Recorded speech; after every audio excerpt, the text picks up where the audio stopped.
Bonjour à tous et merci de participer au webinaire aujourd'hui. C'est le 26e webinaire que Pallium organise sur des sujets pertinents pour les équipes de soins de santé qui dirigent activement la réponse à COVID-19. Nous sommes très heureux de travailler encore avec la Société de soins palliatifs à domicile de Grand Montréal sur ce webinaire. Le webinaire aujourd'hui est intitulé « Les derniers jours de vie, sédation et contrôle des symptômes ». Comme pour les webinaires précédents, nous avons réuni plusieurs experts et chacun d'entre eux nous fera découvrir une série de diapositives et contribuera au dialogue tout au long de ce webinaire. En ce qui concerne le fonctionnement, vos microphones ont été mis en sourdine, mais cela ne signifie pas que nous ne voulons pas vous entendre. Nous aimerions connaître votre avis et vos questions tout au long du webinaire. Vous pouvez vous exprimer en utilisant la fonction QR au bas de votre écran. Ce faisant, vous contribuez à la collecte des connaissances qui seront produites au cours des 60 prochaines minutes. Nous vous en remercions donc à l'avance. Nous collecterons et rassemblerons toutes ces données pour référence future. Cette session est enregistrée et sera disponible dans quelques jours sur le site web pallium.ca. Alors, déclaration de conflit. Pallium est une organisation nationale à but non lucratif fondée en 2000, basée à Ottawa et financée en partie par Santé Canada. Pallium permet aux organisations de soins de santé, aux professionnels de la santé et aux membres de la communauté d'acquérir les compétences et les outils nécessaires pour offrir de meilleurs soins palliatifs plus rapidement, plus efficacement et avec plus de compassion à tous les Canadiens. Ces webinaires sont partiellement financés par une contribution de Santé Canada et un accueil très chaleureux à nos trois présentatrices qui sont Bobby Bergeron, Andréane Côté et Audrey-Jane Hall. En ce qui concerne les conflits d'intérêts, je suis une employée de Pallium Canada. Je ne crois pas qu'aucune de nos présentatrices ni notre modérateur n'ait de conflit. Alors, je suis votre hôte pour le webinaire aujourd'hui. Je m'appelle Jeffrey Mote, je suis le PDG de Pallium Canada. Et encore une fois, notre modérateur aujourd'hui est M. Nicolas Jean. Je vais laisser la parole à Nicolas. Bonjour, merci Jeff, merci à toutes et à tous d'être présents à ce webinaire. Nicolas Jean, je suis conseiller à la direction au sein de la Société de soins palliatifs à domicile du Grand Montréal que j'aurai l'occasion de présenter un petit peu plus tard. Sans plus attendre, je vais vous présenter nos présentatrices. Ce soir, nous avons le docteur Bobby Bergeron, médecin omnipraticienne, le docteur Andréane Côté, médecin de famille avec une expertise en soins palliatifs, et puis Audrey-Jane Hall, qui n'est autre que la directrice des soins de la Société de soins palliatifs. Pour ceux qui ne nous connaissent pas, la Société, on est un organisme de soins palliatifs à but non lucratif. On existe depuis 1973, on dessert l'île de Montréal et on s'adresse à toute personne atteinte de cancer ou de toute autre pathologie en phase avancée de la maladie pour l'accompagner dans cette dernière étape de vie. Donc, c'est un sujet qui nous parle. On accompagne environ 1200 patients par an. Justement, au regard de la thématique aujourd'hui, 70% des patients que l'on accompagne reçoivent nos soins pendant moins de 3 mois. C'est donc une thématique qui nous est particulièrement quotidienne. Et puis, notre objectif principal, c'est vraiment le maintien à domicile et puis le décès à domicile si c'est le souhait de la personne, ce que l'on accomplit pour environ 60% des patients que l'on accompagne tout au long de l'année. Les objectifs de la formation aujourd'hui, il s'agit d'une formation de base pour les intervenants intéressés aux soins palliatifs, mais non experts. Et puis, au terme de cette conférence, les participants pourront reconnaître les principaux signes et symptômes précurseurs de la fin de vie, accompagner les familles dans cette dernière étape de vie, discuter des modalités pharmacologiques et ou non pharmacologiques utilisées dans le soulagement de symptômes à ce stade de la maladie, et enfin, différencier la pratique de la sédation palliative par rapport à d'autres approches de soins. Sans plus tarder, je laisse la parole au docteur Andréane Côté. Merci Nicolas. Alors, si vous voulez bien, je vais commencer avec une première vignette d'une série de 4 qui va porter la première sur les signes et symptômes annonciateurs de la fin de vie. Alors, Madame Lopez, 65 ans, atteinte d'un néo du pancréas métastatique au foie. Au moment du diagnostic, il y a 1 an, elle était d'emblée non opérable. Elle a néanmoins commencé des chimiothérapies, des traitements de chimiothérapie qui se sont terminés il y a 2 mois en raison de son ECOG qui a passé à 3 et des effets secondaires. Depuis 2 semaines, elle souffre d'une asthénie importante, elle est essoufflée et surtout, elle a perdu du poids. Son mari et ses 2 filles insistent pour qu'elle ingère des repas variés et des suppléments, mais elle n'a pas faim et les suppléments lui donnent la nausée. Et puis, avant d'entrer dans sa chambre, son aîné vous vous interpelle et vous implore de demander à sa mère de manger davantage parce que sinon, ils n'auront pas d'autre choix que de l'amener à l'hôpital. Prochaine. Alors, quand on prend un patient en charge, souvent, j'encourage mes étudiants à essayer de dessiner la trajectoire de soins de leur patient. En fait, d'essayer de dessiner l'état fonctionnel et comment ça évolue dans le temps. Les patients avec cancer ont une évolution un peu plus prévisible, donc avec un long plateau, mais la courbe commence à infléchir dans les derniers mois de vie, puis à ce moment-là, le déclin est plutôt prévisible et soutenu et constant. Les patients avec maladies chroniques ont un déclin, certes, qui se fait parfois sur plusieurs mois, voire plusieurs années, mais parsemé d'épisodes de détérioration aiguë. Ce qui fait que c'est très difficile pour les patients, les familles et pour les équipes soignantes d'essayer de réaliser qu'un jour, il y aura un dernier épisode aigu. Les patients avec maladies neurodégénératives, eux, ont atteint une fonctionnelle très importante et très longue. L'évolution est très longue, ce qui fait que c'est encore plus difficilement prévisible le moment du dernier souffle. Prochaine. Il y a une constellation de symptômes cardinaux qui existent en fin de vie et qui peuvent être annonciateurs que la fin est prochaine. Selon le Oxford Textbook of Palliative Medicine, les symptômes principaux sont les suivants. Donc, asthénie et fatigue importante, une anorexie, une perte de poids, un retrait social. Donc, ça, vous allez le rencontrer fréquemment. Les patients vont manifester une fatigue aux visites soutenues et constantes et vont d'emblée demander de réduire la quantité de visiteurs ou de réduire la durée de celle-ci. Il va y avoir un désintérêt dans l'alimentation et l'hydratation. La dysphagie va apparaître et inévitablement dans l'évolution, la médication Péros va être plus difficile à avaler. Il va y avoir une confusion, un délirium qui peut apparaître jusqu'à 88% de nos patients et très souvent, ça va être réfractaire en dépit des interventions qu'on pourrait avoir. Plus tardivement encore, donc dans les derniers jours de vie, il va y avoir un changement dans les patrons respiratoires, donc apparition de pauses de respiration plus irrégulières. La diurèse va être réduite, la peau va être froide, le teint va changer et très souvent, dans près de la moitié des cas, il va y avoir des râles terminaux. Et quand les râles apparaissent, dans 76% des cas, c'est que le décès va survenir dans les 48-72 heures parfois. C'est important de voir ça, ces symptômes-là comme une constellation de symptômes, mais pas nécessairement les prendre comme des problématiques individuelles qu'il faut médicaliser à tout prix, qu'il faut investiguer pour tenter de renverser. En fait, quand on a dessiné la trajectoire de soins de notre patient et qu'on pressent qu'on est rendu plus vers la fin et que ces symptômes-là sont présents, des fois, ce qu'il faut plutôt faire, c'est prendre un pas de recul et d'engager la conversation avec les patients et les familles comme quoi on sent que la fin est prochaine. Et justement, il ne s'agit pas de minimiser ces symptômes-là, mais peut-être à un certain point les normaliser à l'égard de l'évolution de la maladie. Prochaine. Dans les prochaines diapos, je vais vous présenter différentes échelles de statut de performance. Dans la vignette, on parlait de l'ECOG, qui est une échelle utilisée en oncologie et qui est quand même très facile d'utilisation. De façon très globale et générale, là, bien qu'il existe beaucoup d'exceptions, mais de façon générale, on peut dire que des patients qui ont une ECOG de 3 ou 4, c'est-à-dire dont l'état fonctionnel est très atteint, donc ils sont alités ou au fauteuil plus que 50% de leur journée, mais c'est des patients dont les risques de la chimiothérapie vont probablement être prépondérants par rapport aux effets bénéfiques. Donc, c'est des patients qui, en théorie, ne sont pas candidats au traitement de chimio. Donc, on les réserve aux traitements qui ont les traitements à des patients qui ont des meilleurs états fonctionnels. Ça peut donc être un bon outil de communication entre les équipes terrain et les équipes d'oncologie en centre hospitalier. Quand on pressent que l'ECOG de notre patient commence à basculer, c'est une information qui peut être intéressante pour eux à connaître pour mieux orienter les soins. Prochaine. L'indice de performance de Karnofsky est une autre échelle fréquemment utilisée, simple d'utilisation aussi, donc divisé de 10% à 100%. Donc, ça peut être utile d'utiliser cette échelle-là dans notre examen physique pour noter justement le statut fonctionnel à la prise en charge et avec le temps. En fait, c'est avec un élément comme ça qu'on est capable de dessiner la trajectoire de soins de nos patients avec le temps. Prochaine. L'échelle PPS est aussi une échelle fréquemment utilisée, développée au Canada, donc en Colombie-Britannique, au Victoria Hospice, qui comprend essentiellement 5 éléments principaux. Aussi, une échelle de performance divisée en pourcentage, donc allant de 0 à 100%. Les éléments de la colonne de gauche dans le tableau sont prépondérants par rapport aux éléments de droite.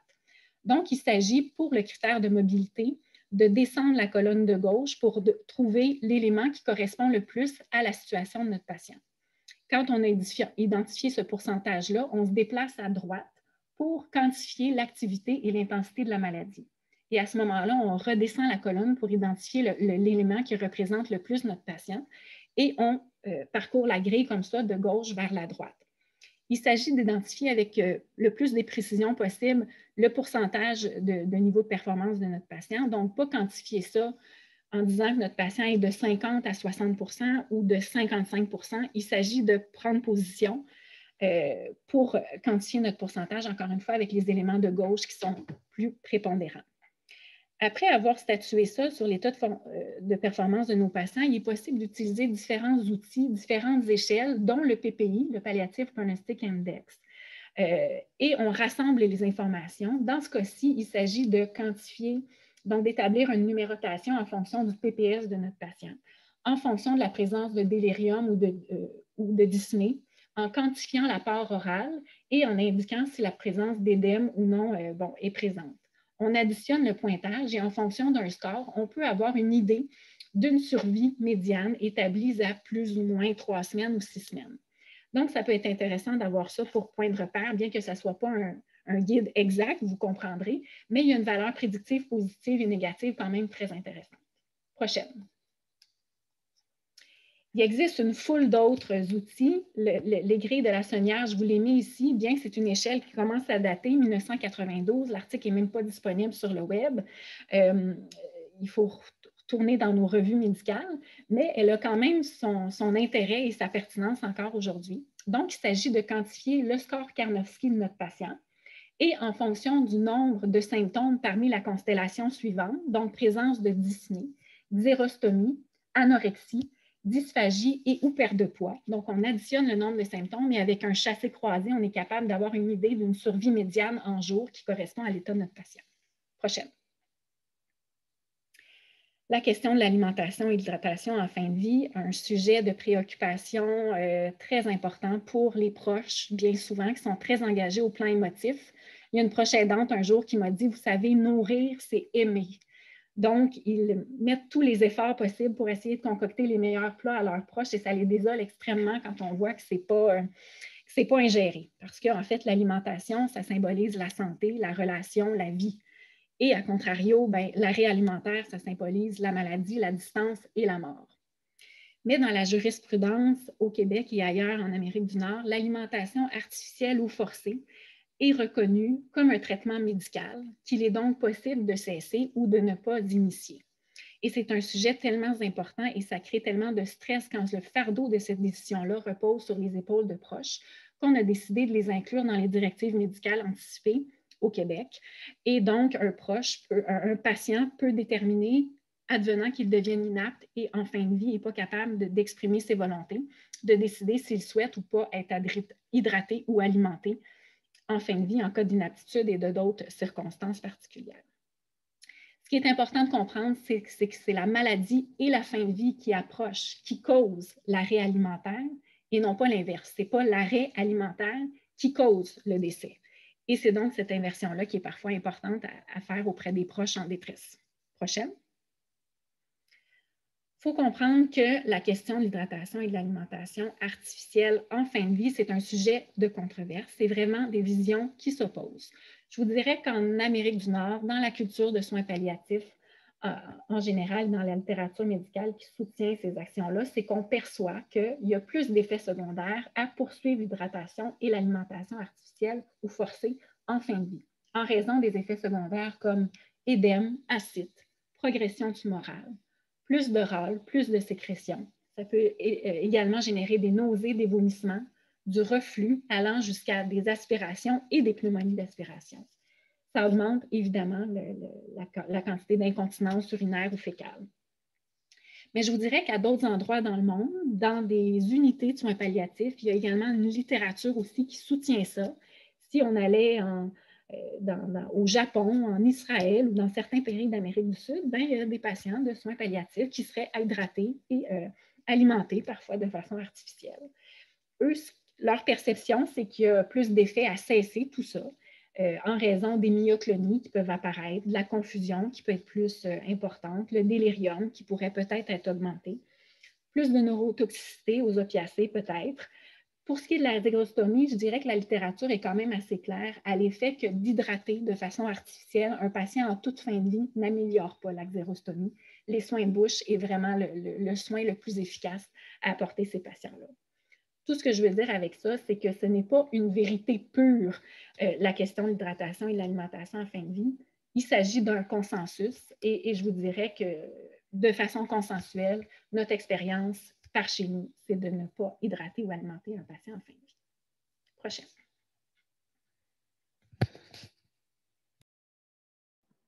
Donc, je vais poursuivre avec le côté un petit peu plus nursing de la chose. Nous, évidemment, à la Société de soins palliatifs, on fait des soins palliatifs à domicile. Donc, c'est axé un petit peu plus sur l'approche à domicile, mais ça reste que c'est quand même quelque chose qui s'applique aux soins PAL en général.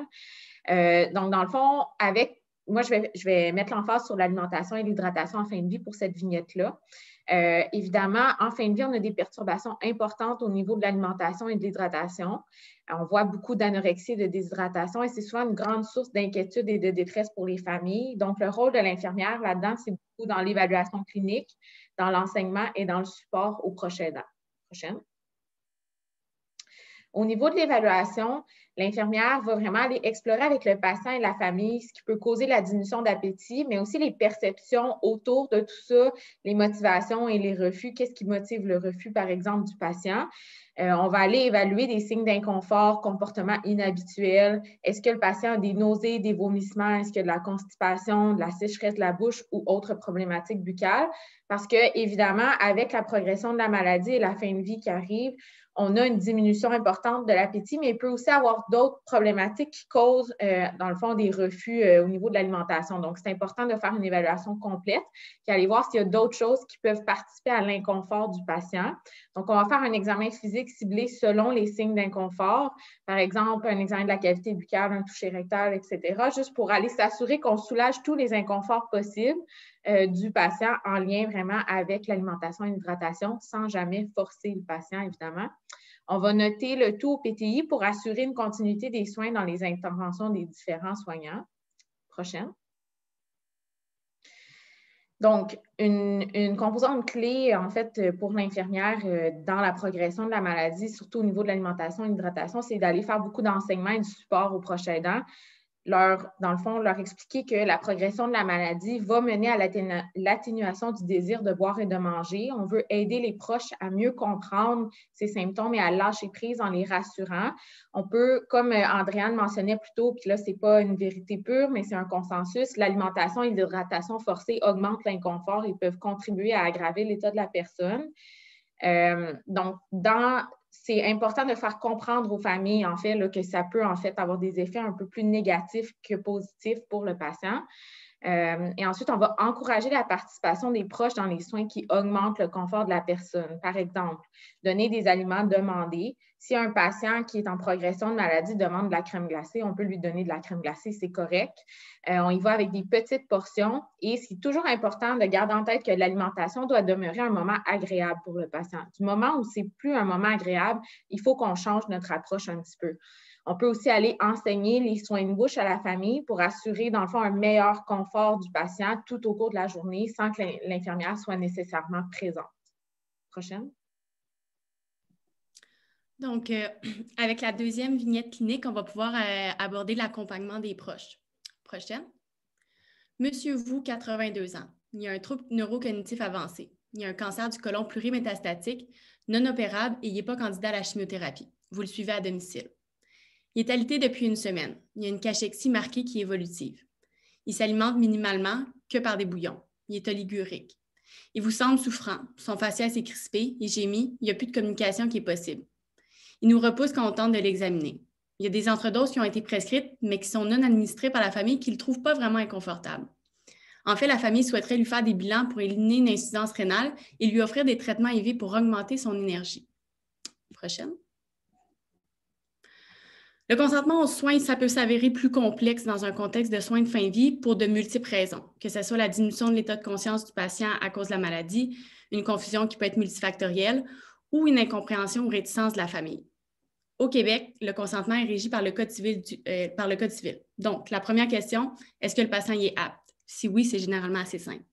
S'il est inapte, on va voir si on a des directives médicales anticipées, qui, on se rappelle, ça permet à une personne apte de consentir ou de refuser à 5 soins spécifiques de manière anticipée au cas où il deviendrait inapte.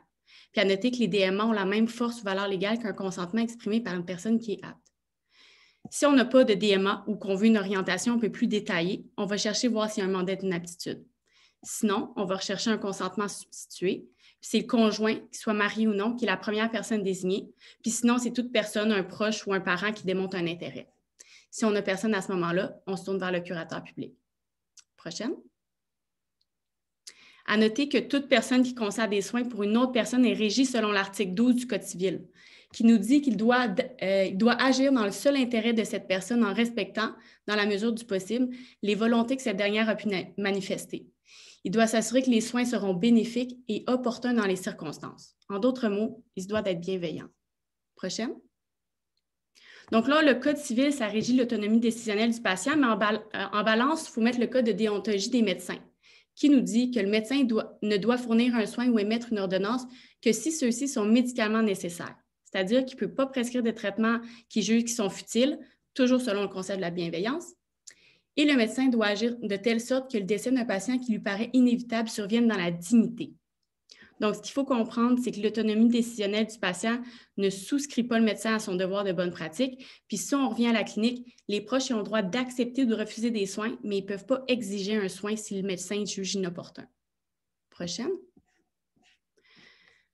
Niveau de soins. Donc, je vous conseille fortement la lecture de ce document-là qui a été publié par l'INES qui pourra en fait vous convaincre d'aborder le niveau de soins avec vos patients. Parce qu'en effet, un des points soulevés dans le document, c'est qu'il y a beaucoup d'intervenants qui sont mal à l'aise avec la discussion du niveau de soins, par crainte de brusquer le patient ou de brimer la relation thérapeutique. Mais ce qui est prouvé, au contraire, c'est que d'entamer la discussion, ça prépare, ça implique, puis les patients voient ça comme une reconnaissance de leur autonomie.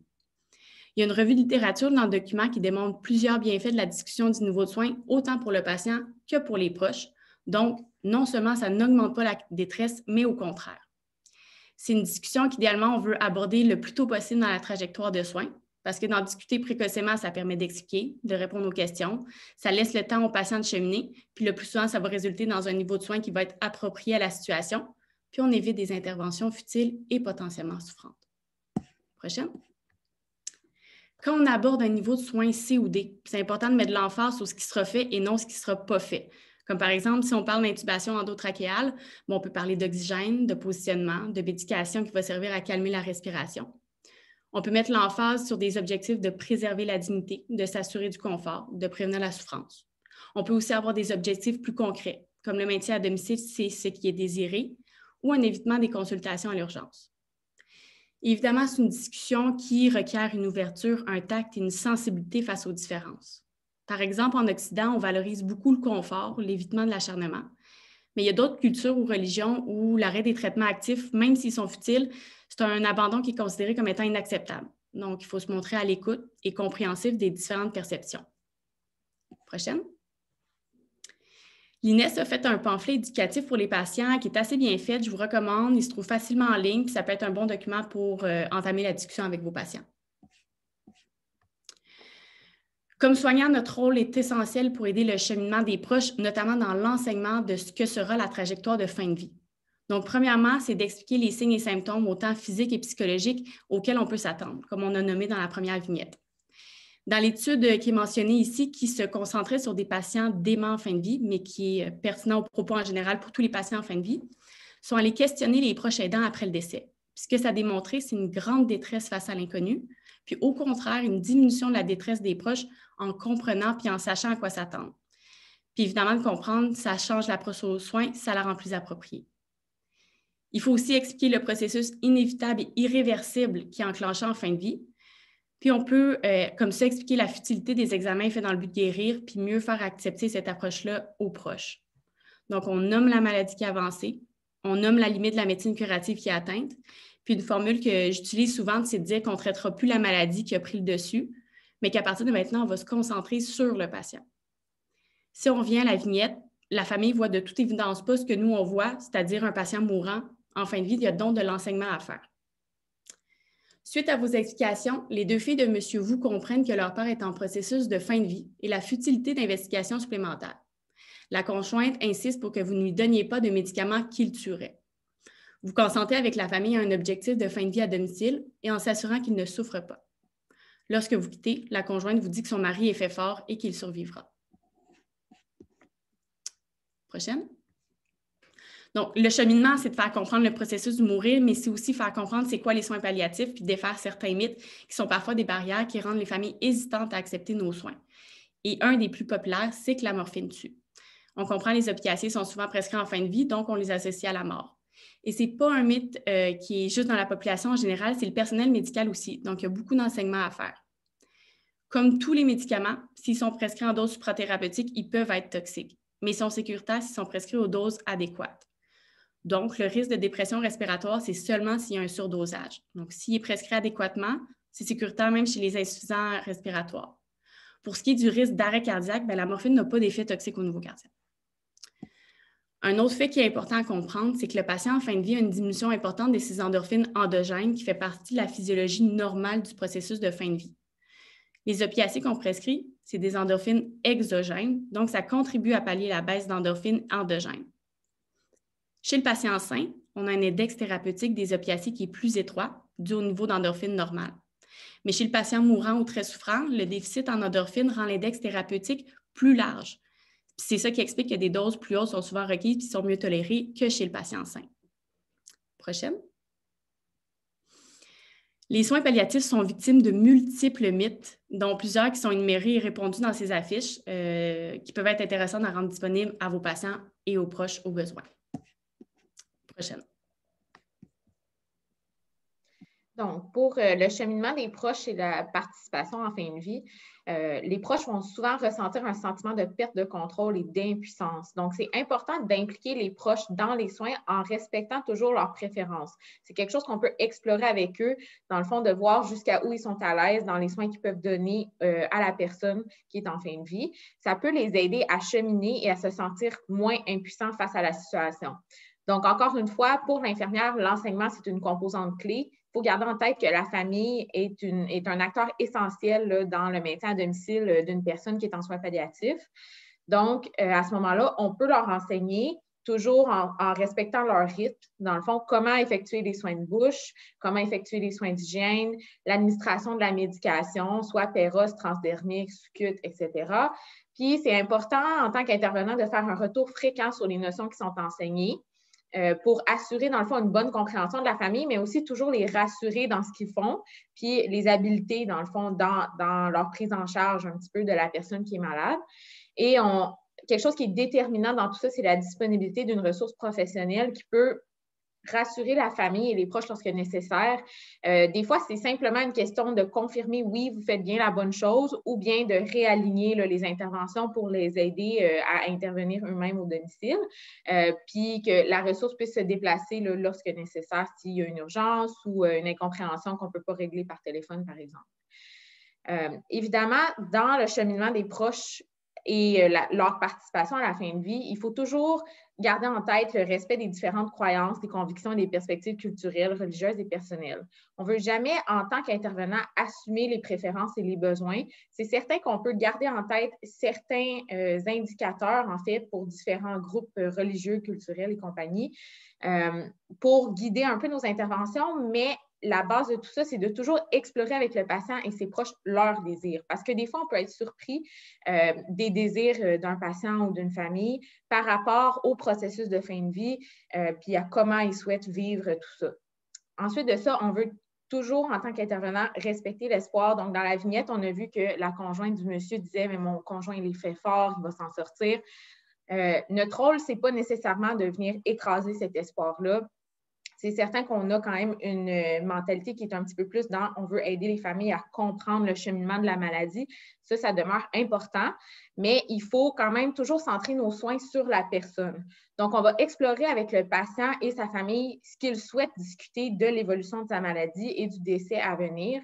Et on veut toujours être soucieux de comment le patient aborde ces sujets afin que nous, on puisse mieux orienter nos interventions. Si on voit qu'une famille, un patient semble un peu mal à l'aise de discuter de la fin de vie, souhaite rester dans des propos plus positifs, on peut quand même aider cette famille-là à cheminer dans la compréhension de la maladie terminale sans nécessairement aller au nerf de la guerre puis parler du pronostic et de la fin de vie à venir. Donc, on veut toujours prendre en compte comment le patient et la famille discutent de ces choses-là pour nous mieux intervenir avec ces familles-là et mieux les soutenir, dans le fond, dans le processus qui s'en vient vers la fin de vie.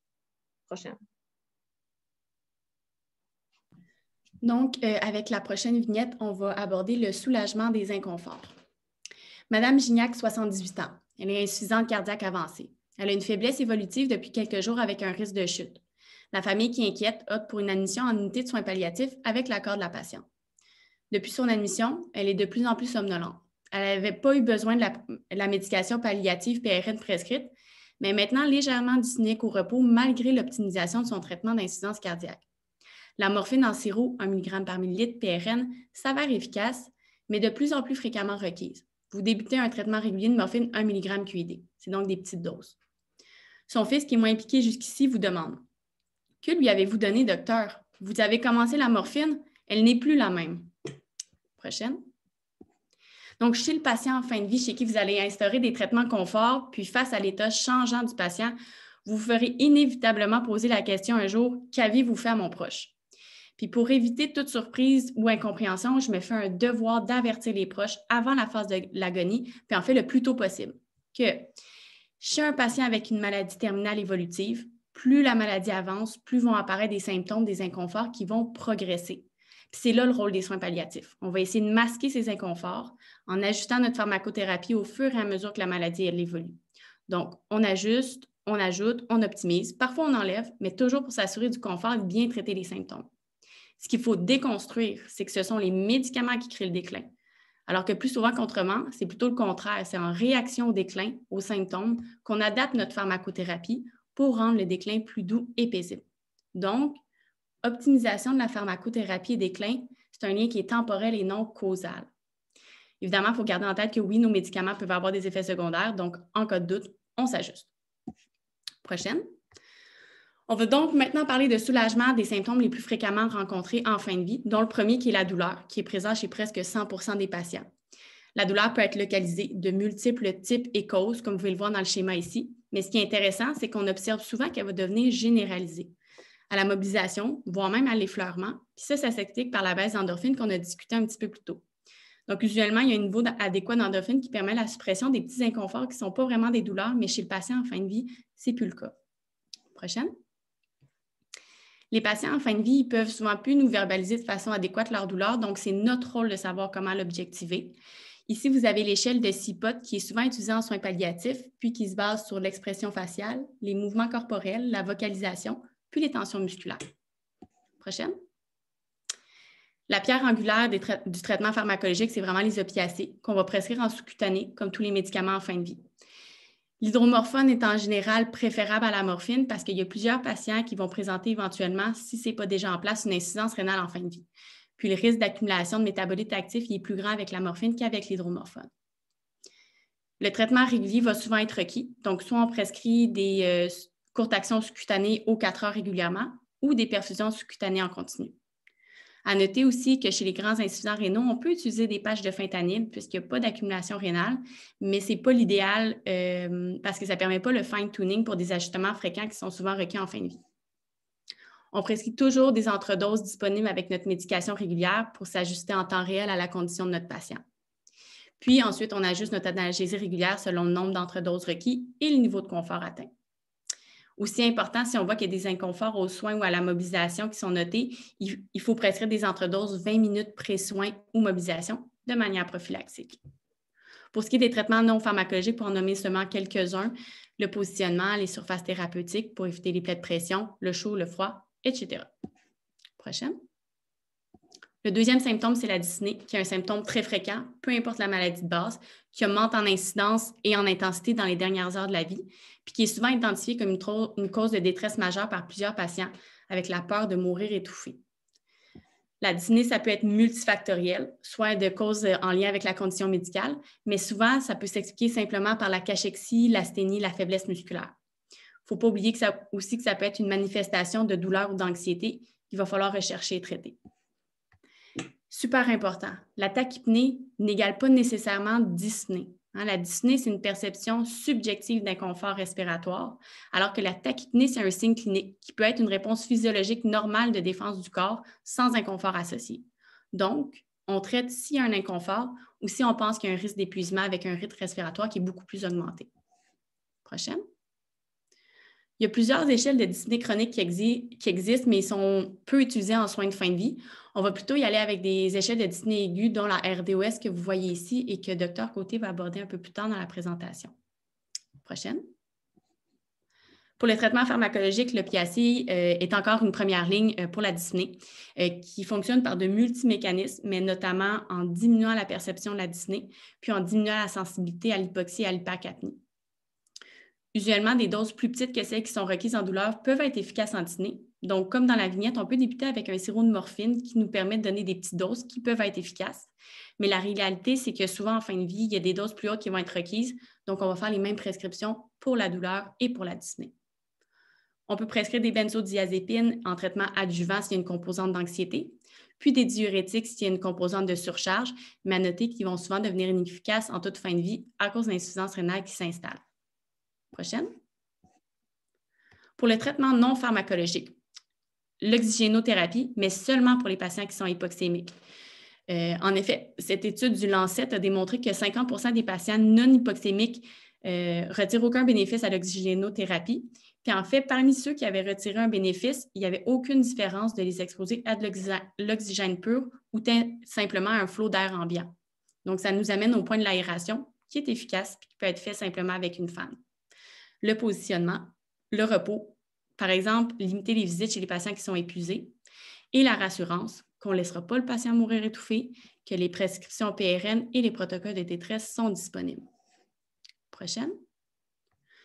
Troisième symptôme, confusion et agitation terminale.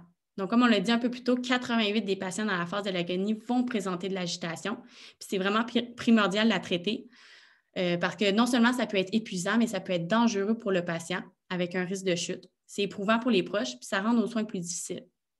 Ça peut être de multiples causes, mais encore une fois, c'est important de se rappeler que ça peut être une manifestation de douleur ou d'anxiété ou d'un autre problème comme la rétention urinaire ou fécale qu'il va falloir rechercher et traiter.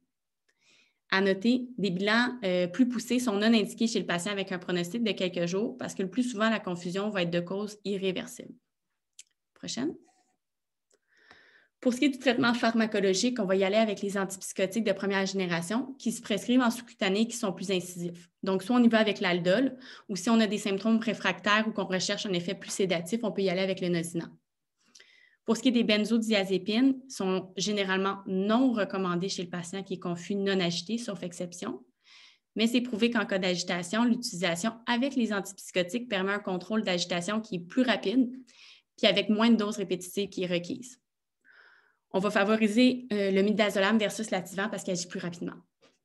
Prochaine. Le JAMA a publié en 2017 un essai randomisé contrôlé qui est venu un peu chambouler ou remettre en question plusieurs pratiques. Dans le fond, ils ont comparé l'utilisation de Risperdal avec de l'aldol avec un placebo chez les patients qui étaient délirieux en fin de vie. Puis les patients qui avaient reçu les antipsychotiques avaient des scores de délirium en fait qui étaient plus élevés que les patients qui avaient reçu le placebo. C'est donc à penser qu'en cas de confusion non agitée, il faut vraiment favoriser les mesures non pharmacologiques plutôt que pharmacologiques. Donc, on parle de minimiser la désafférentation avec des appareils auditifs et des lunettes ajustées, la réorientation cognitive avec un calendrier, identifier les soignants, des lumières adaptées, avoir une approche douce, rassurante, apaisante et, si possible, la présence de proches au chevet. Prochaine. Quatrième symptôme super fréquent aussi, comme on l'a dit plus tôt, les râles. On se rappelle que c'est souvent plus dérangeant pour nous et les proches que pour le patient, mais on veut quand même éviter qu'ils deviennent importants au point de devenir inconfortables pour le patient ou même de causer une détresse. Le traitement pharmacologique, on l'instaure le plus tôt possible ou même de manière préventive si on pense qu'on a un patient à risque, parce qu'une fois que les râles sont installés, c'est dur de s'en débarrasser. On va prescrire le glycopyrrolate, qui est le Robinul, si le patient est éveillé et qu'on ne recherche pas de sédation. Puis sinon, on y va avec la scopolamine qui est plus sédatif. Il y a d'autres traitements aussi, les diurétiques si on a de la surcharge ou de l'atropine sublinguale. Pour les traitements non pharmacologiques, il y a le positionnement. Éviter les apports PERA si on a de la dysphagie qui va être fréquente parce que ça amène un risque de pneumonie d'aspiration. Puis la succion oropharyngée, on va essayer de l'éviter. C'est traumatique, mais on va la garder vraiment pour les cas d'urgence. Prochaine. Donc ici, c'est le template de prescription que notre équipe de soins palliatifs, on utilise. C'est un peu le 101 des soins palliatifs. À noter, ce n'est pas des prescriptions exclusivement pour la fin de vie. Et aussi, noter l'importance de toujours avoir un protocole de détresse respiratoire et hémorragique et d'agitation sévère. Prochaine. Vous reprenez la garde 2 semaines plus tard. L'état de Mme Gignac a évolué. La médication Péros a été cessée. Elle est oligurique malgré les diurétiques optimisés. L'allopéridol régulier a été débuté pour de la confusion et de l'agitation. Le Robinul, initialement requis de façon sporadique, est maintenant prescrit régulièrement. Elle est sous perfusion sous-cutanée continue depuis 5 jours, optimisée hier pour une dyspnée mal contrôlée. Donc, elle est sous Dilodid 3, verset 10, Aldoldo, en 24 heures. À votre visite, elle est éveillable, mais trop asthénique pour maintenir une conversation. Elle est eupnéique, sans signe de souffrance. Sa fille vous demande, serait-il possible de diminuer la médication? Encore hier, elle me parlait. Prochaine. Alors, 2 points importants quant au dernier moment. Le premier, on revient un peu au concept de la polyluf qu'on a discuté un peu plus tôt, mais plus particulièrement quant à la sédation dans les derniers moments. Le plus souvent, ça va être secondaire à la maladie, mais si on a un doute ou que la famille a un doute, que ça peut être secondaire à nos médicaments, on peut tenter de s'ajuster selon le désir des patients ou des proches. Ça nous amène, dans le fond, au deuxième point, qui est le concept de la mort idéale qui est propre à chacun. Fait qu'il y a certains patients qui vont souhaiter leur dernier moment dans un confort total, puis ils vont accepter plus facilement la médication qui va induire une certaine sédation pour atteindre leur objectif. Au contraire, il y a d'autres patients qui vont tenir à rester lucides et garder un contact le plus longtemps possible, puis ils vont être prêts à tolérer un peu plus d'inconfort. Mais aussi, c'est important de se reconnaître qu'on aura souvent tendance à souhaiter pour notre patient un modèle de mort qui nous convient, qu'on trouve rassurant pour nous, mais il faut absolument garder une approche centrée sur le patient puis se rappeler que c'est la mort de notre patient, pas la nôtre. Donc, c'est primordial de toujours connaître les volontés de notre patient quant à ces derniers moments pour lui permettre de vivre la mort qui lui convient, puis on essaie de ne pas laisser nos valeurs et nos désirs s'imposer dans nos soins. Prochaine. Donc, les incontournables pour une fin de vie à domicile. Le premier point, c'est vraiment la collaboration interdisciplinaire. Ici, moi, je mentionne une triade, mais on s'entend que ça implique quand même plusieurs autres professionnels là, qui sont impliqués au cours du cheminement. Par contre, quand on approche vraiment de la fin de vie, la triade médecin, infirmière, pharmacien est essentielle, tant au niveau de la prescription de la médication, de la préparation de la médication et ensuite de l'administration et de l'enseignement à domicile par l'infirmière. Donc, comme je vous dis, c'est essentiel tout au long du processus, mais plus on approche vers la fin de vie, plus cette collaboration-là est cruciale, en fait, pour assurer un maintien à domicile et un décès à domicile qui se fait en toute dignité et pour le meilleur confort du patient. C'est important, en amont, en fait, de la fin de vie, de venir faire l'adaptation du domicile, ce qui va impliquer l'ergo et la physio. Quand c'est possible, on va essayer d'avoir un lit électrique, puis si nécessaire, l'adaptation de la salle de bain. Le lit électrique permet vraiment de donner, en fait, des soins plus sécuritaires, autant pour les proches aidants que pour les intervenants. C'est souvent plus confortable aussi pour le patient. On peut demander un matelas thérapeutique, des choses comme ça pour éviter les plaies. Donc, ça contribue tout là, au confort du patient. Il y a la ligne 24/7. En fait, nous, c'est un service là, dans la région de Montréal où on va inscrire les patients palliatifs à la ligne 24/7 qui, eux, assurent, dans le fond, le relais pour les heures qui sont non couvertes là, par le CLSC et par les organisations de soins palliatifs à domicile, donc de minuit à 8 heures du matin. C'est essentiel d'avoir une couverture 24 heures, en fait, pour la clientèle palliative et leurs proches, afin d'assurer, dans le fond, la possibilité de rejoindre une ressource en tout temps s'il y a une détérioration de l'état général, de la détresse, des douleurs non contrôlées ou bien un décès. Ensuite de ça, c'est important, lorsque possible, que le niveau de soins ait été discuté avec la famille et le patient et que ce soit clair pour tout le monde, en fait, les désirs du patient et de la famille par rapport au niveau d'intervention médicale en cas de détérioration ou de décès imminent. On le dit, ça semble logique, mais ça aide beaucoup à apaiser, en fait, la famille et le patient si les choses se chamboulent et il y a une progression rapide, de savoir d'emblée, voici ce qu'on aimerait qu'il se passe si les choses se détériorent rapidement. Et lorsque c'est possible avec la famille et le patient, c'est bénéfique d'avoir une conversation au préalable afin d'organiser ce qui va se passer après le décès. Par exemple, le choix de la maison funéraire, la personne à contacter au moment du décès et de voir avec eux aussi, est-ce qu'ils souhaitent avoir des proches qui sont présents. Là, c'est certain que dans un contexte de COVID, c'est un peu plus compliqué, mais d'avoir toutes ces choses-là organisées au préalable, ça aide à faciliter en fait cette étape-là qui est déjà très, très difficile, autant là, pour les proches que pour le patient. Donc, ça peut venir réduire l'anxiété qui peut être liée à tout ça. Prochaine diapo. La trousse de soins de confort pour un patient en fin de vie. Donc, ça, on s'entend, c'est encore orienté vers le domicile. Lorsque c'est possible, nous, on encourage l'installation des papillons sous-cutanés en amont de la fin de vie. Ça permet en fait de donner le temps à l'infirmière de faire l'enseignement sur l'administration de la médication sous-cutanée via les papillons, puisque la famille, évidemment, va aller participer à l'administration des protocoles de détresse respiratoire pour les patients. Puis, ça permet aussi de faire l'enseignement et de renforcer l'enseignement sur dans quelle situation administrer la médication et quelle médication pour quels symptômes. On veut aussi aller réduire l'anxiété de la famille qui est reliée à l'administration et les rassurer sur la notion de soulagement en leur expliquant en fait que l'objectif, c'est de garder ça simple. Donc, on a de la médication à plusieurs chapeaux qui vient soulager plusieurs symptômes.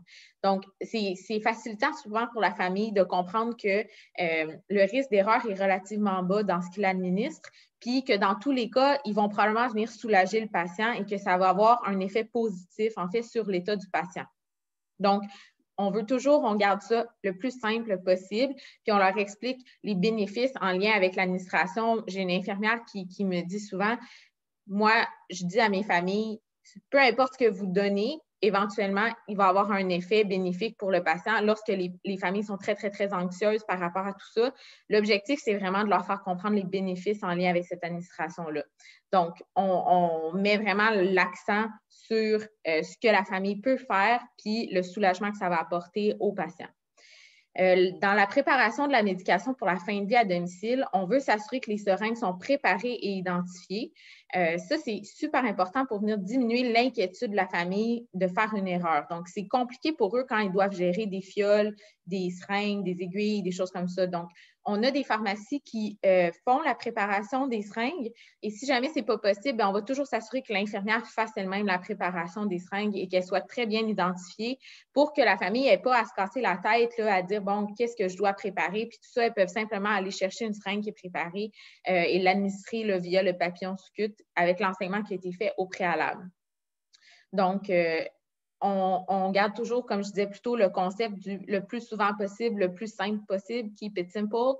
On s'en tient habituellement à environ 3 médicaments qui vont venir soulager une panoplie de symptômes pour garder ça le plus simple possible pour la famille au moment là, de la fin de vie. Puis encore une fois, on rassure la famille sur les bénéfices de l'administration fréquente selon les signes d'inconfort. On peut aussi venir enseigner les signes d'inconfort qui sont les plus fréquents comme les gémissements, la tachypnée, l'agitation, la diaphorèse, les tremblements, le faciès crispé, la tension musculaire. Suivant.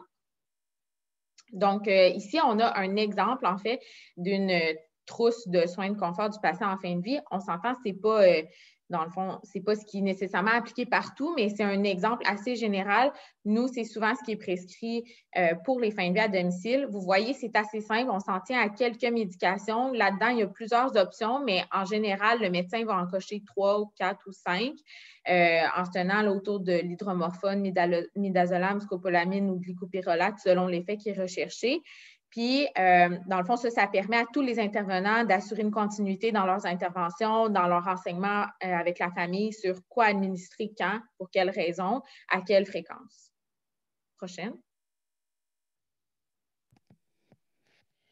Donc, merci Audrey. Donc, on va poursuivre avec la dernière vignette qui porte sur la sédation en fin de vie. On va essayer de départager entre le phénomène physiologique et celui qui est induit pharmacologiquement.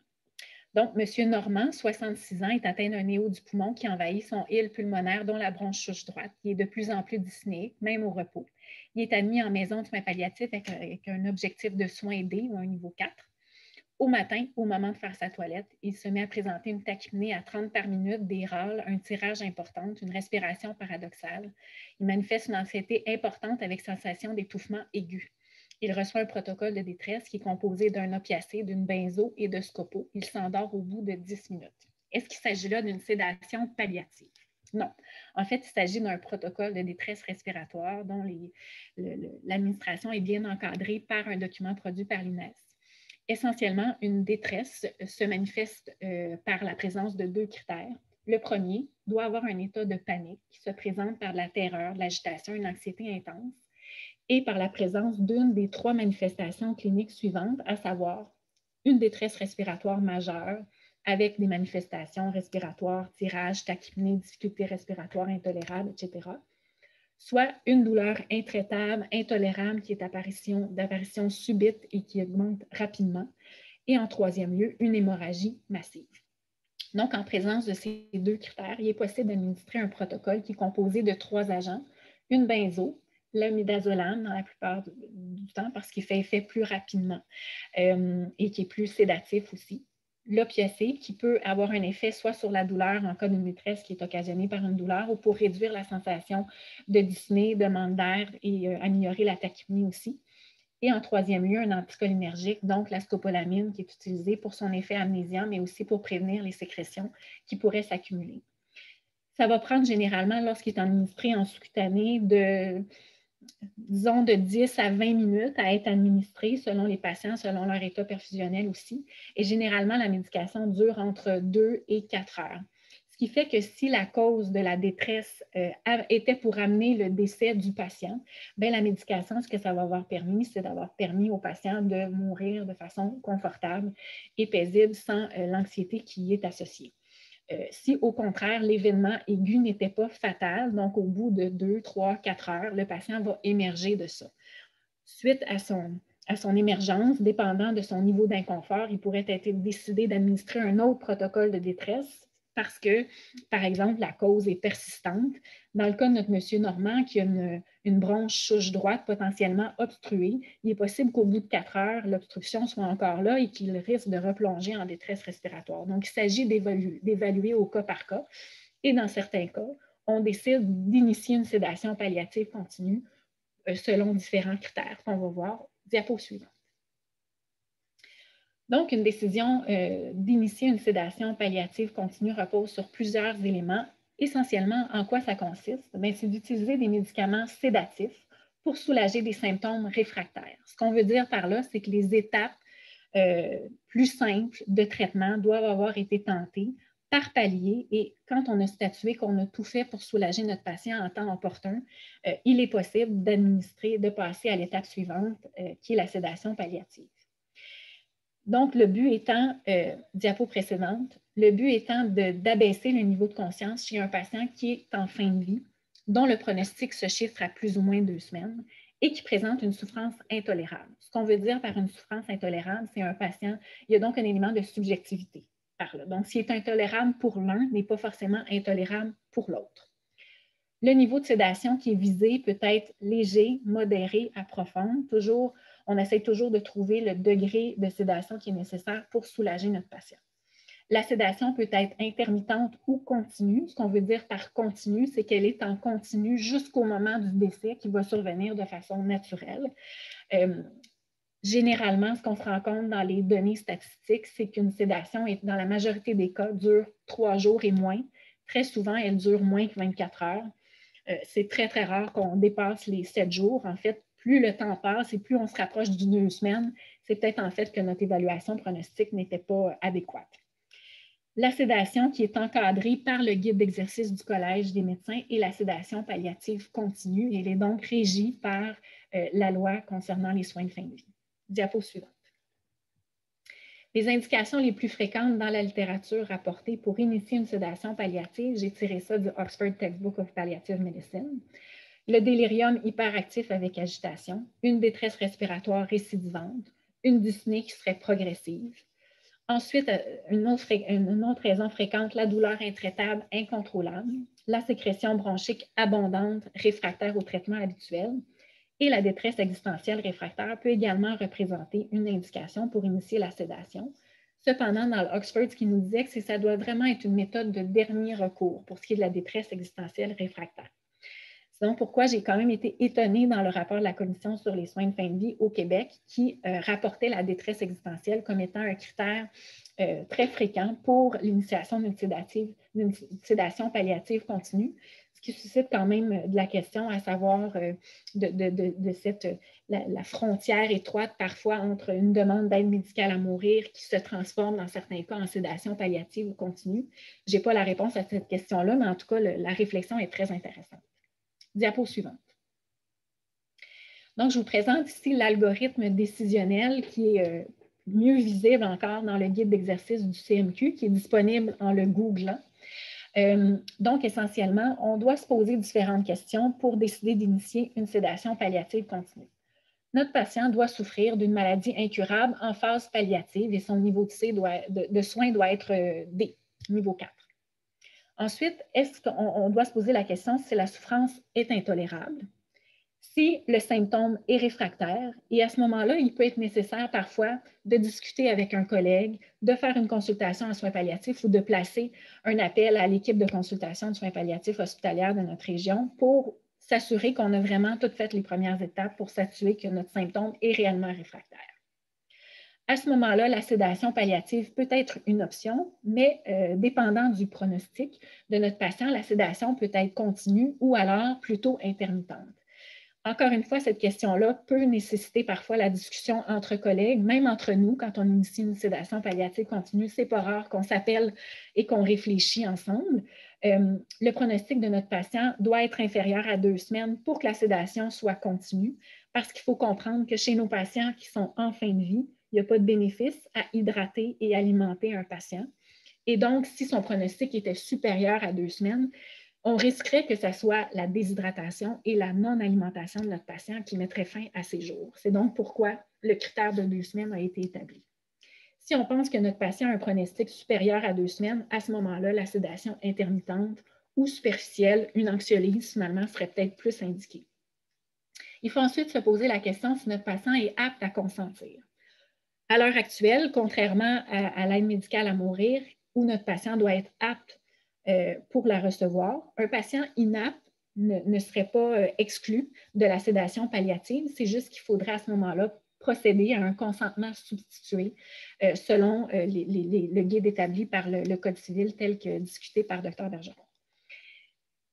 Le consentement peut être substitué ou alors c'est la décision de notre patient lorsqu'il est apte. Et maintenant, au Québec, c'est régi par la loi, on doit avoir un consentement écrit. La perspective des proches et des soignantes est importante à tenir en compte et dans un monde idéal, on éteint un consensus et puis on décide d'initier une sédation palliative. Diapo suivante. Lorsqu'on initie la sédation, la surveillance est très importante, notamment en regard de 3 aspects. Le niveau de sédation, le niveau de soulagement des symptômes, donc de la douleur bien souvent, et du symptôme pour lequel on a initié une sédation palliative. Et on doit également monitorer les effets secondaires. Donc, s'établit à travers tout ça des boucles de rétroaction où on se pose la question, est-ce que notre patient est soulagé? Est-ce que les niveaux de sédation semblent adéquats, trop profonds, pas assez profonds? Et ensuite de ça, en fonction des effets indésirables, on repoursuit la loupe de réflexion. À travers tout ça, évidemment, on soutient les proches et les équipes soignantes pour qui ça ajoute un stress qui est non négligeable. Diapo suivante. Je vous mets ici les différentes lignes de traitement par lesquelles il faut passer pour administrer une sédation palliative continue. La première ligne, la plus fréquemment utilisée, les benzodiazépines. Le midazolam, utilisé plus fréquemment encore puisqu'il est plus sédatif, plus amnésiant également. Le lorazépam peut être utilisé dans certains cas.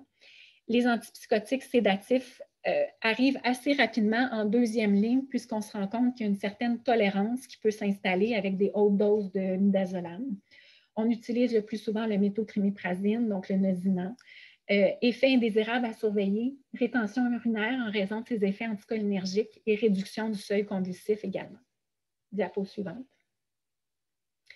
Les anticholinergiques, je les ai mis ici, ce n'est pas une ligne de traitement à proprement parler, mais je vous dirais que dans l'évolution de notre patient qui présenterait un râle, ça serait évidemment intéressant à utiliser pour son effet sédatif, justement, la scopolamine, mais ce n'est pas une ligne de traitement à proprement parler. En troisième ligne, les barbituriques, intéressants pour leur effet hypnotique et anticonvulsivant, à favoriser si notre patient a des risques convulsifs ou s'il y a une tolérance qui s'est installée au benzo ou midazolam. Les anesthésiques, en quatrième ligne, utilisation intraveineuse complique un peu les choses. Propofol, dexmédetomidine est un autre agent utilisé aussi. Diapo suivante.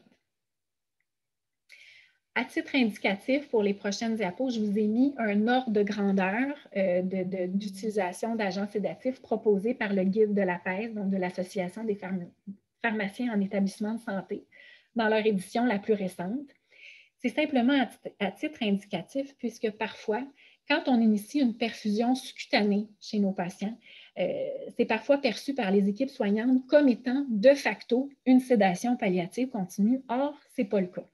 Si notre patient a un 5 mg de midazolam, un 10 mg, voire un 15 mg de midazolam par 24 heures, c'est fort probablement pas un désir de provoquer une sédation continue, c'est beaucoup plus du soulagement de symptômes, une anxiolyse. Parce que juste pour vous donner un ordre de grandeur, quand on veut sédationner notre patient avec le midazolam, c'est beaucoup plus dans des proportions de 5-10 mg à chaque 4 heures, donc plutôt de l'ordre du 50-60 mg par 24 heures, allant même dans la littérature jusqu'à, voire même 1200 mg, c'est énorme. Mais c'est juste pour vous donner une image rapide là, de la perfusion sous-cutanée continue qui n'est pas équivalente à une sédation continue. Le Nosinant, je vous donne ici aussi un ordre de grandeur de la pharmacologie. Diapo suivante. Donc, même chose pour les barbituriques et le propofol. Ce qu'il faut retenir, c'est que les opiacés, qui sont très fréquemment utilisés en soins palliatifs, ne doivent pas être des agents pharmacologiques utilisés pour provoquer une sédation. Oui, il y a des effets secondaires de somnolence qui peuvent être provoqués par les opiacés, mais ça ne doit pas être le but visé. En fait, si on donnait des trop hautes doses d'opiacés à des patients qui n'en ont pas besoin parce qu'ils ne sont pas souffrants ou pas dyspniques, on peut amener de la nausée, des effets secondaires, des myoclonies, des syndromes de neurotoxicité, et ce n'est pas du tout l'effet escompté. Donc, l'utilisation des opiacés est parallèle à la prescription de la sédation palliative continue pour contrer les symptômes appropriés. Diapo suivante. La surveillance du patient est très importante et bien encadrée dans le guide du collège d'exercice, donc ça a une implication nursing super importante. Essentiellement, il y a différents paramètres à vérifier, tant en regard du niveau de sédation de notre patient, de la présence des effets secondaires et du niveau de soulagement des symptômes. Diapo suivante, puisqu'on va voir les différentes échelles utilisées. Donc, l'échelle RASS, l'échelle de Richmond, très fréquemment utilisée en fait en soins intensifs. On se l'est approprié pour l'usage de la sédation palliative continue. C'est un langage qu'on peut utiliser pour monitorer l'état de nos patients. Donc, essentiellement, très souvent, on vise, bien que ce ne soit pas une recette, ce n'est pas ça que je voudrais que vous reteniez, là, mais souvent, un niveau de sédation visé pourrait être de l'ordre de -4. Il y a certains patients qui, à -3 de RASS, vont être soulagés, donc on va avoir l'air confortable. À ce moment-là, on s'en tient à ça. On peut aller jusqu'à -5 dans certains cas, mais c'est plus rare. Fait que je vous dirais que plus ou moins, le -4, c'est ce qu'on vise. Diapo suivante. Le Nociception Coma Scale adapté par Vinay, c'était l'échelle de surveillance des symptômes douloureux prescrits dans le guide d'exercice, qui est quand même contesté, je dirais, dernièrement dans la littérature. Il est possible que ça soit révisé dans la prochaine version du guide. Le CIPOT a probablement plus de pertinence encore pour cette population-là. Donc, l'échelle CIPOT a été discutée plus tôt par Dr. Bergeron. Diapo suivante. L'échelle AirDos, donc, est très utile pour monitorer le niveau d'inconfort respiratoire de notre patient. C'est un outil qui peut être utilisé pour parler une infirmière médecin. Ton score AirDos était à combien quand tu as initié la sédation? 9 points, il est rendu à 7 points. OK, bien, on vise un score de 3 points. Donc, ça nous permet vraiment d'évaluer le niveau de soulagement des symptômes d'un point de vue pour discuter et pour échanger de façon rapide. Diapo suivante. Je laisse la parole à l'autre. Donc, la poursuite des soins de base dans la sédation palliative, on a évidemment le suivi des vidanges urinaires et fécales, les soins et l'intégrité de la peau. On va toujours vouloir continuer les mobilisations, éviter les plaies, parce que tout ça, ça contribue à un inconfort. Donc, l'objectif, c'est toujours de maintenir le confort optimal du patient. On va aller faire des mobilisations fréquentes, des soins de bouche fréquents. On va amener un support à la famille et aux soignants. On va encourager la communication. Il y a une analgésie qui est à poursuivre en parallèle de la sédation parce que sédation n'équivaut pas à analgésie. Donc, on veut s'assurer que le patient est, oui, sédationné, mais aussi toujours confortable. Et l'hydratation et l'alimentation artificielle sont non indiquées à ce stade de la maladie, donc à ne pas poursuivre là, pour optimiser le confort du patient. Prochaine diapo. Les messages clés, en fait, de notre présentation d'aujourd'hui, c'est que la fin de vie amène, dans bien des cas, un lot de symptômes qui évoluent au cours de celle-ci. L'objectif des soins palliatifs à cette étape de la vie, c'est de soulager les inconforts afin de réduire la souffrance et la détresse des patients et des proches, tout en préservant leur intégrité physique et psychique. Et il n'en demeure pas moins que le concept de la bonne mort ou de la meilleure mort, on pourrait dire, est propre à chacun et que le patient doit demeurer au centre des décisions et des interventions de tous les intervenants, autant infirmières, médecins, TS, psychologues, intervenantes spirituelles, préposés. Donc, c'est toujours le patient qui est au centre de toutes nos interventions. Prochaine diapo. Je prends le relais pour le Q&A. Les questions, mettez-les dans le Q&A, s'il vous plaît. On ne peut pas répondre à celles qui sont dans le chat. On a eu beaucoup de questions. Je ne sais pas si on aura l'occasion de répondre à toutes ce soir, mais je vais essayer de les prendre un petit peu dans l'ordre. On a des questions qui sont des précisions, je dirais, sur la présentation. Donc, je vais peut-être commencer par celle-ci. On avait Marie-Hélène qui nous demandait, entre l'échelle de douleur de Vinet et puis la CPOT, excusez-moi pour les termes, laquelle choisirait-on? Est-ce que quelqu'un veut répondre à celle-là? Présentement, pour ce qui est de la sédation palliative continue, le guide d'exercice propose encore la nociception coma scale adaptée. Moi, avec les dernières informations dont j'ai et puis les travaux notamment de Diane Tapp à l'Université Laval qui a beaucoup étudié la question, j'aurais une préférence pour migrer vers le CPOT. Mais ça implique tout un changement au niveau nursing et tout c'est un protocole qui a été adapté dans chaque milieu, donc c'est beaucoup de travail, tout ça, mais vite comme ça et simplement, là, je pense que le CPOT a de l'avenir. Merci. On avait une question par rapport à la vignette de Monsieur Vu. Quelqu'un posait, Lise, pourquoi est-ce qu'on ne lui aurait pas donné du cannabis à Monsieur Vu? En fait, c'est une toute autre question. Là. On ouvre un autre grand sujet. Là.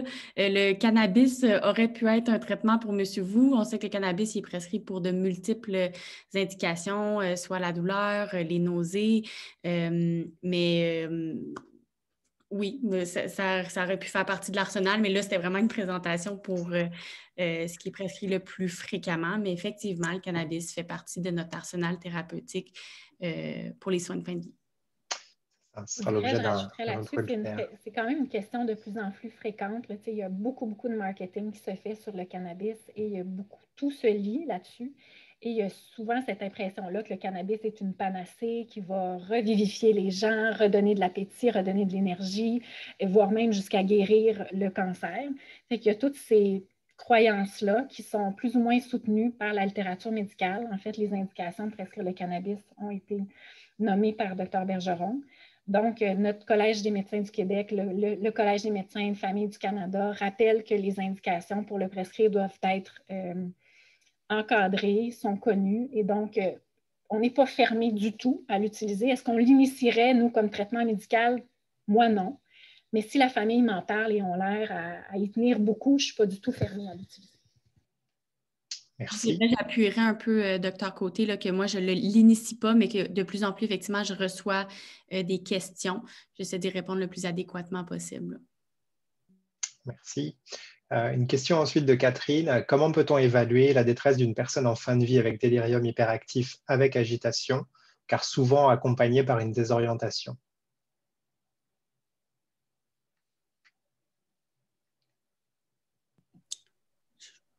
peux y aller pour cette question-là. Oui. Dans le fond, d'évaluer le délirium, on n'utilise pas beaucoup d'échelles standardisées pour évaluer le délirium, mais vraiment, comme je l'ai dit, ce qu'on va axer nos interventions, ça va être vraiment quand on a un patient qui a de l'agitation qui peut devenir dangereuse pour elle-même, qu'on va vouloir traiter. Donc, s'il y a un patient qui est agité, qui essaie de lever son lit, qui est asthénique, qui est à risque de chute, c'est là une indication d'aller le traiter. Puis, voilà. Merci. On avait une question de Noah. Dans quel cas, par exemple, est-ce que le lorazépam serait à privilégier versus le midazolam? Pour la sédation palliative continue, vraiment, c'est préconisé le midazolam. Dernièrement, on a eu peur dans la COVID et tout ça qu'il y ait une rupture de stock au niveau du midazolam. Donc, ça a été la raison potentielle pour l'utiliser. Autrement, je vous dirais qu'il n'y a pas vraiment d'autres raisons d'utiliser cet agent-là, même à domicile là, pour le territoire du Québec. Le midazolam est remboursé, puis pas l'activant. En fait, il faut faire une demande d'exception. Donc, vraiment, le midazolam est le premier choix. Je compléterai en disant que dans le fond, là, on a parlé beaucoup de sédation, de contrôle de l'agitation, mais le midazolam agit plus rapidement, mais il y a une moins longue durée d'action. Donc, l'activant, il y a une durée d'action qui est un peu plus longue. Donc, si on veut, admettons, l'instaurer pour de l'insomnie ou de l'anxiété, puis qu'on veut couvrir plus longtemps, on va préférer l'activant au midazolam, mais c'est moins dans les contextes de soins de fin de vie. Dans les contextes de soins palliatifs, l'activant peut être préférable au midazolam dans ce genre de contexte-là où on veut un effet qui est plus long. Merci. Une autre question. Avez-vous un moyen d'utiliser la phéno à domicile, pas remboursé par la RAMQ? Très facilement accepté et quand même assez rapidement accepté quand on complète le formulaire de patient de médicaments d'exception. Donc, on indique soins palliatifs, contexte de fin de vie, histoire de convulsion ou sédation palliative continue. Puis vraiment, ça se passe bien. Okay. Je vous propose de faire une ou deux questions de plus. On a une question par rapport à la sédation, justement, pour les patients à domicile. Combien de visites à domicile par jour sont faites par des infirmières? Combien de temps dure leur visite, considérant la surveillance requise? Et puis, on mentionne le contexte de pénurie d'infirmières. C'est certain que dans le contexte du domicile, c'est un petit peu différent, mais quand on a des sédations à domicile, on assure en fait une combinaison de services dans le sens où il va toujours avoir une infirmière auxiliaire qui est présente pour toute la nuit, de 23h à 7h. Puis le patient va être vu en surplus par une infirmière 2 fois dans la journée. Donc, l'infirmière auxiliaire quitte à 7h le matin, il va avoir une visite infirmière en matinée, ensuite une autre visite infirmière plus tard en journée. Les visites durent approximativement 45 minutes à 1 heure, le temps de faire l'évaluation complète du patient, voir si la sédation est adéquate, puis évidemment faire tout le reste de l'évaluation, le confort, est-ce qu'il y a des plaies qui sont apparues depuis, est-ce que les soins de bouche sont faits, la famille, comment elle se sent, puis tout ça. Donc, c'est certain que le contexte du domicile, c'est un défi qui est différent, mais c'est quelque chose qui se gère quand même assez bien là, quand on a les ressources nécessaires et qu'on a des médecins en support. Là. Ça, c'est déterminant, évidemment, là, pour la sédation palliative à domicile. Parfait. On avait d'autres questions qui se reportaient à ça, donc je vais les laisser passer. J'en avais une autre sur votre expérience avec la kétamine en perfusion sous-cute continue en soins de fin de vie.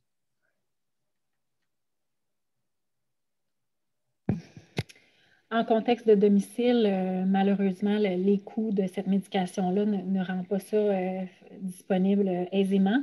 Je vous dirais qu'en unité hospitalière, on l'utilise de plus en plus.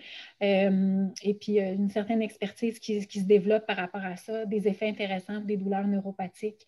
Oui, il y a vraiment une avenue intéressante pour la kétamine avec son effet anti-NMDA.